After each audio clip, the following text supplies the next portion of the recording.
Hello students, welcome to my channel education lane. तो हम continue करते हैं जहां हमने लास्ट में छोड़ा था। हमने सिर्फ दो पार्ट्स कर लिए थे, growth and decay of current in LR circuit and CR circuit.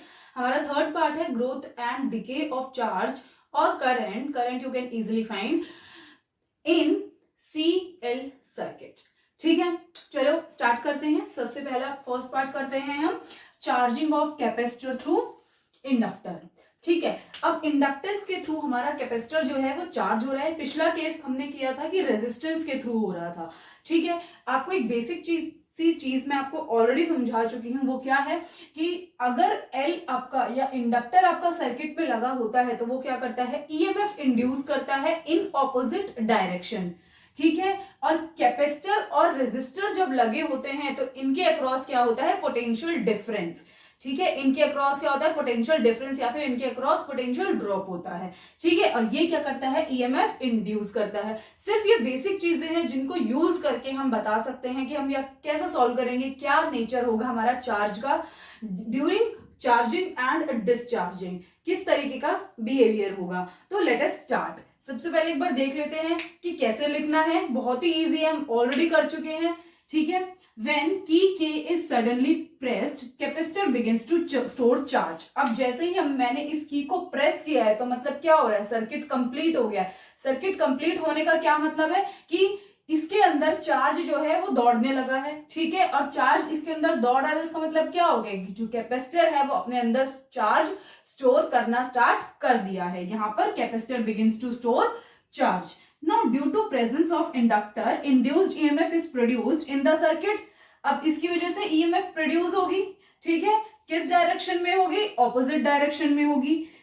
induced EMF is produced in the circuit which opposes the growth of current in it।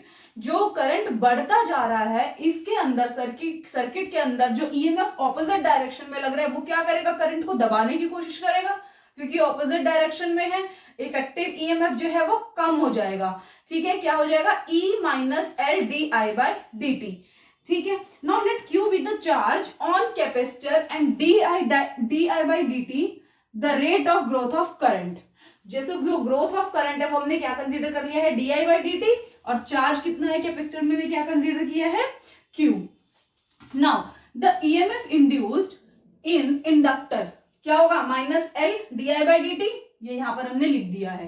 Potential difference across capacitor क्या होता है, Q by सी, ये यहां पर हमने लिख दिया है। तो हमारी इक्वेशन क्या बन जाएगी, ये मेरा इफेक्टिव ईएमएफ है E minus L D I by D T, और ये किसके इक्वल होगा, पोटेंशियल डिफरेंस अक्रॉस कैपेसिटर, और वो कितना है, Q by C. Now L D I by D T plus Q by C is equal to E। इस term को मैं इधर लेके गई हूं। अब क्या करना है, L को डिवाइड कर दो दोनों साइड्स। तो यहां से L को डिवाइड अगर आप करोगे, यहाँ पे L आ जाएगा और यहाँ पर L आ जाएगा, तो D I by D T, यहां से L कैंसिल हो गया, 1 by L C Q is equal to E by L. अब आपको मैंने बताया कि I जो होता है वो क्या होता है, D Q by D T. क्योंकि मेरे पास यहाँ पर चार्ज के टर्म्स में है तो मैंने यहाँ पे क्या पुट किया है, I को D Q by D T put करूंगी तो क्या हो जाएगा, D two Q by D T two, double differentiation हो जाएगा, plus 1 by L C Q is equal to E by L. अब ये वाली इक्वेशन जो है वो क्या है, सेकेंड ऑर्डर डिफरेंशियल इक्वेशन है। बस अब हमें क्या करना है, इसको सॉल्व करना है। ठीक है, अब ये किस तरीके की है, बेसिकली सिंपल हार्मोनिक मोशन वाली आपकी इक्वेशन बन रही है ये। लेट अस सी, इसको हम सॉल्व करते हैं। Okay, now let us proceed to the next step. हमारे पास क्या इक्वेशन मिल गई थी, D two Q upon D T two plus 1 by L C Q E by L. ठीक है, अब हमारा E क्या है, ईएमएफ। अगर हमारा इंडक्टर ना हो या फिर इंडक्टर अगर है भी और हमारा कैपेसिटर फुल्ली चार्ज हो गया है तो क्या होगा, maximum charge Q not upon capacitor, इसके इक्वल होगा।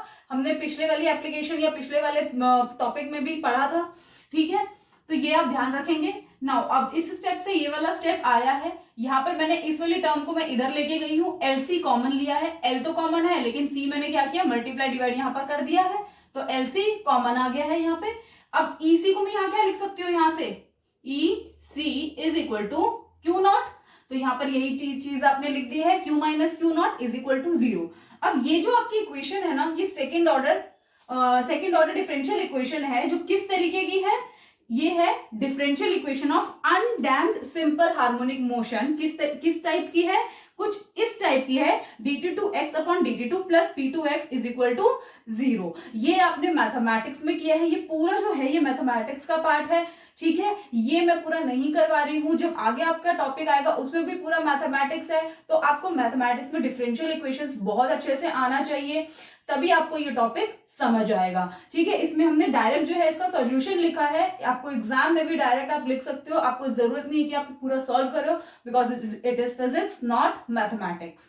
ओके, अब इसका जो सॉल्यूशन होगा, इसमें अगर मैं इसको इक्वेशन को इससे कंपेयर करूं, ये दोनों को कंपेयर करूं, तो क्या होगा कि P जो है वो मेरा क्या आ रहा है 1/LC अंडर रूट, ठीक है, क्योंकि यहाँ पे P स्क्वायर है और यहाँ पर सिर्फ LC है, तो मेरा P क्या हो गया 1/√LC, ठीक है। अब जब आपके पास सेकेंड ऑर्डर डिफरेंशियल इक्वेशन जब ऐसी होती है, तो उस केस में जो टाइम पीरियड होता है, क्योंकि ये इक्वेशन किस तरीके की है, सिंपल हार्मोनिक मोशन, उसका कोई टाइम पीरियड भी होगा, तो उस केस में टाइम पीरियड क्या होता है 2π/P, ठीक है। अब यहाँ पर P की वैल्यू क्या है 1/√LC, यहाँ पर 1/√LC आपने कर दिया है, तो यहाँ पे क्या आ जाएगा T is equal to 2π/√LC, ठीक है। ये आपका हो गया है चार्जिंग की तरफ, ठीक है। जब आप चार्जिंग कर रहे हो कैपेसिटर की थ्रू इंडक्टर, तो उसका जो टाइम होगा वो इतना टाइम होगा, ठीक है। फ्रीक्वेंसी निकाल सकते हो, फ्रीक्वेंसी क्या होता है 1 टाइम पीरियड, बस इसको 1/T कर दो, इस वैल्यू को 1/T कर देंगे 1/2π/√LC, तो ये आपका फ्रीक्वेंसी आ जाएगा। अब हम करते हैं discharging of capacitor through inductor. अब हमारा यहाँ पे क्या है, डिस्चार्ज हो रहा है कैपेसिटर। अब देखो, जब हमने की को कनेक्ट किया हुआ था, तो कंसीडर करो कि अब हमारा जो है चार्ज, जो कैपेसिटर है वो फुल्ली चार्ज हो चुका है, किस वैल्यू तक, Q0 का फुल्ली चार्ज हो चुका है, ठीक है। अब हमने क्या किया है, की को रिलीज कर दिया है, सर्किट को ओपन कर दिया है, तो अब क्या होगा, मेरा करंट जो है वो धीरे धीरे कम हो जाएगा, लेकिन ईएमएफ उसमें इंड्यूस करेगा वो, क्योंकि इंडक्टर अभी भी वहां पर है, तो इंड्यूस ईएमएफ क्या होगा -L/di/dt। एक बार देखते हैं कैसे लिखना है, की K is pressed till capacitor is charged to a steady value Q0, key is then released and capacitor starts discharging through inductor. Let Q be the charge and I be the current at any instant t। हमने किसी भी instant में मान लिया है कि जो charge है वो Q है, करंट I है और टाइम क्या है t, ठीक है। Then potential difference across capacitor क्या आएगा Q/C, आपको पता है, ईएमएफ इंड्यूस -L/di/dt। अब ध्यान रखना कि इससे भी सेम इक्वेशन बनेगी, लेकिन अब इसमें इफेक्टिव ईएमएफ E जो होता है E -L/di/dt, इसमें E क्या है, बैटरी तो है ही नहीं, बैटरी का कनेक्शन कट कर दिया है, तो जो कैपिटल E है वो क्या हो जाएगा 0। तो अब हम ये वाली वैल्यूज इक्वेशन में पुट करते हैं और सॉल्व करते हैं। Let us see the next step. Now let us proceed further to the step 0 -L/di/dt is equal to Q/C हो गया। यहाँ पे मेरा 0 क्यों है, क्योंकि मेरा E जो है बैटरी कट ऑफ हो गई, तो E मेरा 0 हो गया है, ठीक है। यहाँ पर टर्म्स को मैं एक साइड लेकर आई हूँ, ये माइनस इधर जाके प्लस हो गया, L/di/dt plus Q/C is equal to 0। I मेरा क्या होता है dQ/dt, ठीक है, यहाँ पे dQ/dt होता है, तो अब क्या होगा, यहाँ पे वैल्यू पुट करोगे तो यहाँ पे ऑलरेडी d/dt है, तो डबल हो जाएगा, तो d2Q upon dt2 plus Q/C is equal to 0। अभी किस तरह की इक्वेशन है, ये सिंपल हार्मोनिक मोशन है। यहाँ पर आपका यहाँ पे सॉरी आपका L यहाँ पे आएगा, ठीक है। आपने क्या किया, L से डिवाइड कर दो बोथ साइड, इस साइड पे इस साइड पे, ये तो 0 ही रहेगा, यहाँ से L कैंसिल हो गया, यहाँ पे क्या हो गया 1/LC। Consider this LC as 1/LC as omega square, तो यहाँ पर क्या आ जाएगा ओमेगा स्क्वायर Q हो जाएगा। तो ये जो आपकी इक्वेशन है ये क्या रिप्रेजेंट कर रही है, सिंपल हार्मोनिक मोशन।